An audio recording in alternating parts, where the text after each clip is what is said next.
Hey guys, welcome to Vijayadashami mini vlog.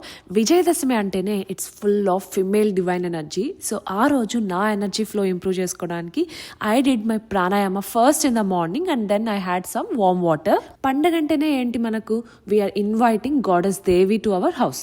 So ఇంటి ముందు నీట్గా చెత్తలన్నీ ఊడ్చేసి ముగ్గు వేయాలి అనిపించింది. ఆ రోజు పెద్దగా ముగ్గు అయితే ఏం వేయలేదు, చాలా చల్లగా ఉంది ఆ రోజు. బయట 5 చుక్కల ముగ్గు అంటారు కదా, అది వేసేసాను సింపుల్ గా. లాస్ట్ లో కొంచెం పసుపు కుంకుమ పెట్టేసి నా ముగ్గు అయితే ఇలా ఉంది. ఇప్పుడు ఇక్కడ ఫాల్ వెదర్ అన్నమాట. సో వెదర్ చేంజెస్ వల్ల రాహుల్ కి కోల్డ్ వచ్చింది బాగా. So I made turmeric milk for వెంటనే రిలీఫ్ ఇస్తుంది. మీకు కూడా కోల్డ్ అలా ఉంటే ఖచ్చితంగా ఇట్లా ట్రై చేయండి. అండ్ తర్వాత నేను నూనె పెట్టేసుకొని స్నానం చేసేసుకున్నాక బయట మార్కెట్ కి వెళ్ళి ఈ రోజు పండగ కదా, సో కొన్ని పూలు ఇంకా పండ్లు పికప్ చేసుకున్నా. తర్వాత రెడ్ శారీ వేసేసుకొని ఇలా కుంకుమ పెట్టేసుకొని మంచిగా రెడీ అయిపోయిన తర్వాత దేవుడికి ప్రసాదం చేద్దామని చెప్పి కేసరి చేశాను. కేసరితో పాటు వడపప్పు, బెల్లము, కొన్ని ఫ్రూట్స్, ఆరెంజెస్ ఇవంతా పెట్టేసి పూజ స్టార్ట్ చేద్దామని చెప్పి వెళ్తున్నాను.